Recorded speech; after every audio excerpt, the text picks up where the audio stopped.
lying.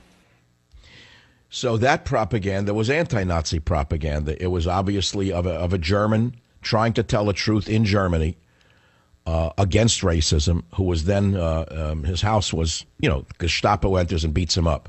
You get the picture? I guess you have to see the whole video to understand the picture, but I think you understand it.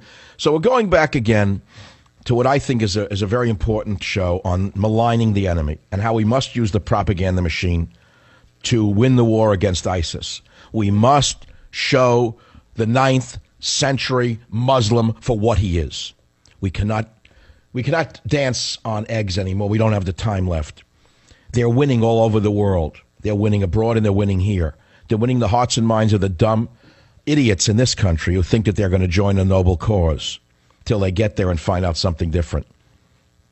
So we need symbolism. But how do you create symbolism about the Muslim fanatic throwback in ISIS without smearing the entire Muslim people? I guess in World War II they didn't care about that. I guess they decided to smear all the Japanese people in order to undermine the Japanese soldier. I guess they decided to smear all the German people in order to undermine the German Nazi soldier. I guess they didn't care enough about collateral damage, and that's why we won the war. And I guess now, since Vietnam, we care more about collateral damage than we do about actual damage. What's interesting, though, about propaganda was in World War II, and when we were lashing out against the Japanese, because they were our enemy, obviously, after Pearl Harbor, there were the Chinese Americans who were often confused for Japanese by the Americans. And so they started to put out propaganda showing friendly Chinese faces, such as the one I'm looking at right now called "This Man Is Your Friend," and a little box says Chinese. He fights for freedom. As fears grew that Americans would lash out at Chinese and Chinese Americans, posters were put out to remind citizens that the Chinese were U.S. allies. So it got a little difficult right there. There's a great article on this in a magazine I'm reading called World War II, War in the Pacific, which I've held on my desk for 3-4 weeks since my last trip to Florida. I buy these military magazines and others.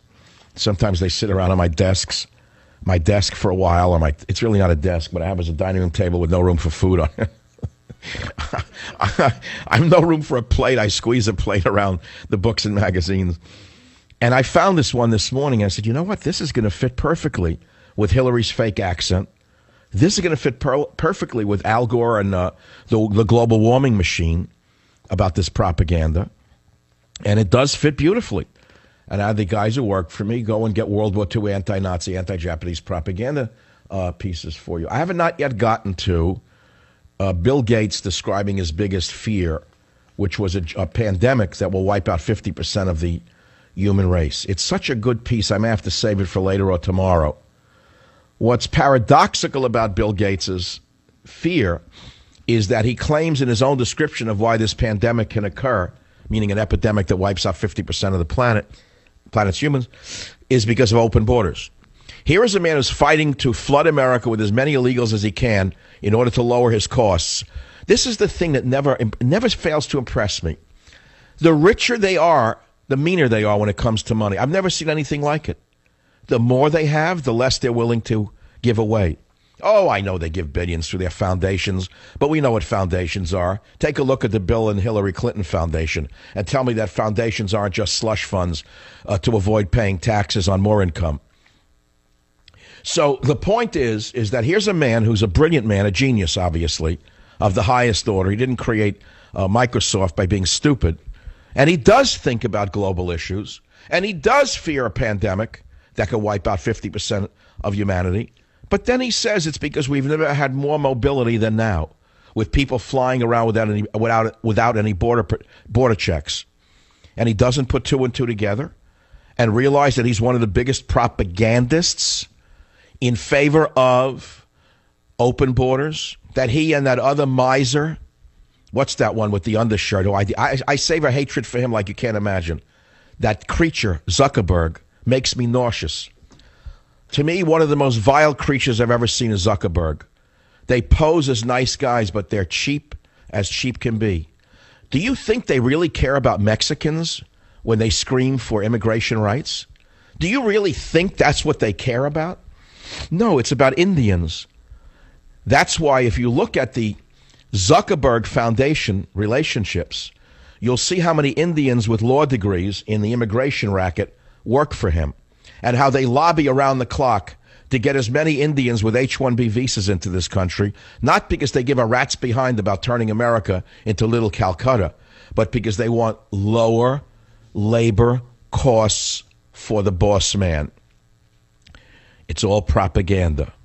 Everything you look at now, I want you to look at it over the next few days with one thought in mind, whether it's in passing a news site, a television show. I mean, we hear about media bias, right? So you know about that.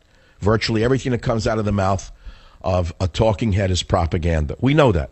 And we've heard about it on the liberal side. We know that. We've dismissed them. But now I want you to do the really hard work. I want you to start listening to the, quote, conservatives in the media and tell me how much of what they say is bull turd, how much of what they say is nothing but self-serving propaganda to enrich themselves, all at the expense of making you think that they're one of you. So then you say to yourself, well, Savage, where do you fit into all of this? I'll let you decide. You have to decide for yourself where anyone fits into anything. You have to decide for yourself who you choose to listen to or read or watch and for what reason. Because remember this, no matter how much you may want to turn yourself off from the world, you can't. You cannot. No man is an island. There is no way to put yourself in an isolation chamber like the fake pope. He's as much of a pope as my dog is a pope. I have never seen a man so abuse the Catholic doctrine and the Catholic Church as this one. I've never seen anything like it. And he's just warming up for his big one on global warming coming up. Him and his fraudulent cardinals. You can't believe this one. You cannot believe this story I found. I got to find it. It's right here. It's only a swirl of papers over the last few days between the fever and the cough and the this and the here. Fearful Baltimore residents. No, this is the one I'm looking for. Right at the bottom. There it is. Catholic cardinal pushes sustainable development and says government's role is to reduce the gap between the privileged and the majority. I'm not making this up. The current trend of combining religion, business, governments around the globe, and the radical climate church should be concerning to anyone who values liberty. What a sentence that is, written by P.W. Adams, Progressives Today. Brilliant line. One line establishes this writer as a genius. The current trend of combining religion, business, governments around the globe, and the radical climate church should be concerning to anyone who values liberty. And he talks about, an event where Cardinal Wuerl made a disturbingly socialist argument for sustainable development, saying that it was a moral imperative and economic incentive, and the role of government to harness wisdom and creativity for the common good to reduce the gap between the privileged minority and the world's great majority. The day the Cardinal gives up one of his gold icons is the day I'll believe one word that comes out of any of the mouths of these frauds. I'll be back. Join the Savage Nation. Call now, 855-400-SAVAGE, 855-400-7282. Savage. My Savage Nation is sponsored by SwissAmerica.com, the only company I trust to protect my wealth with gold and silver. Call 800-BUYCOIN.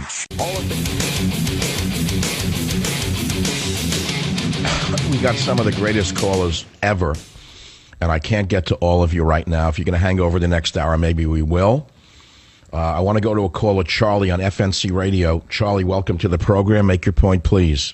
Yes, I'd like to know how we're going to work this propaganda when we don't have enough of people that understand how it works or can present it, and a good portion of the population has already been brainwashed, so they can't go from point A to point B.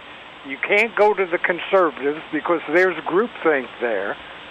So how do you come across with a propaganda system where you can communicate with people that are not capable of receiving the communication? I hear, Charlie, it's a brilliant insight.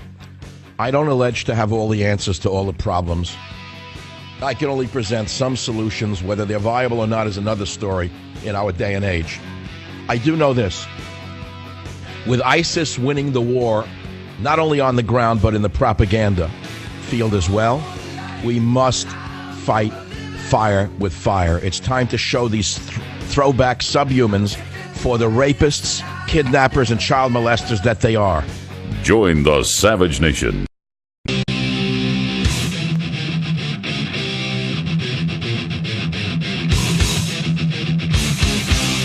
Warning: the Savage Nation contains adult language, adult content, psychological nudity. Listener discretion is advised.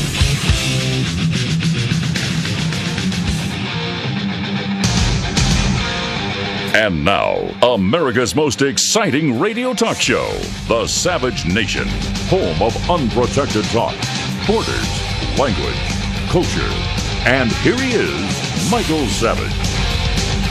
Well, here I am, still going strong. My voice is a little off. I heard it in the replay on the radio, but my mind is just sharp as ever. And I'm talking about why we need propaganda to win against ISIS, why we need propaganda to beat the socialists who are winning everywhere you turn. Everywhere you turn, you see people, even a man as low as Bernie Sanders. This guy is such a patent fraud, a Brooklyn communist from the get-go, one of those ILGW types from the gutters of New York who sold himself to the poor innocent idiots of Vermont and basically used the constituency in Vermont of New York communists who fled New York to find, let's just say, greener pastures. So he becomes a senator, first a congressman, then he sells the progressive lie to the Vermonters. Then he becomes a senator. Now the schmuck wants to be president. Right away he says we need a 90% tax rate. But it gets even better than that. Wait, it gets better than that. Bernie Sanders, you know what that voice sounds like?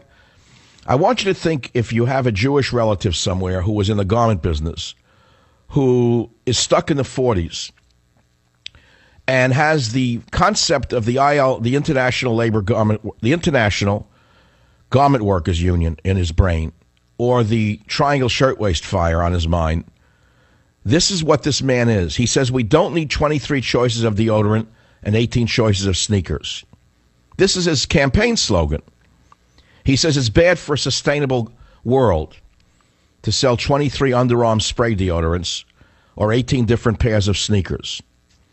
He said we can't have this kind of growth. And Gateway Pundit catches this, and they show two things. They show the empty store shelves of Venezuela, where they avoid the devastating scourge of brand proliferation, which Bernie apparently didn't put two and two together.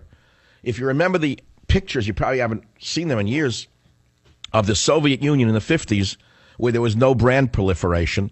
You had people waiting around the block for a single salami hanging in a butcher store. This is what this moron, idiot, socialist Bernie Sanders would like to happen? No, but he doesn't even understand the consequences of his foul mouth. Nevertheless, I suggest you look at the story. I linked it from Gateway Pundit on michaelsavage.com, where Democrat Bernie Sanders says, we don't need 23 choices of deodorant, 18 choices of sneakers. There's a hilarious YouTube on it of a Wendy's commercial from the 1985 era, when Wendy's released a hilarious TV ad mocking the Soviet Union. And the ad shows a really disfigured Russian fashion model, just grotesque. She looks like Stalin's housekeeper. And she comes out on the runway wearing the most disgusting dress you've ever seen in your life. And when she comes out, and now we show you the bathing suit, she comes out in the same dress.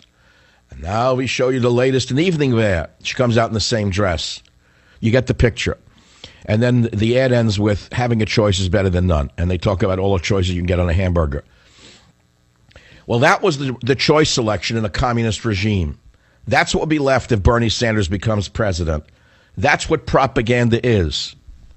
And that's why I say to you, only propaganda can save us.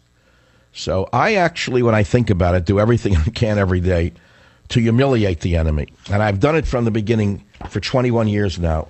I malign the progressive enemy every way I can. But I'm losing, because no man can win this war. No single man can win this war. I am up against the most powerful propaganda machine the world has ever seen. When you consider all the news networks, all of Hollywood, I don't know, we exclude something from the list. It's all aimed in the same direction. It's all the giant propagandist lies. So yeah, I'm calling for a powerful and prejudicial propaganda machine to help us win the war against ISIS, Do you think this capon, the military, is capable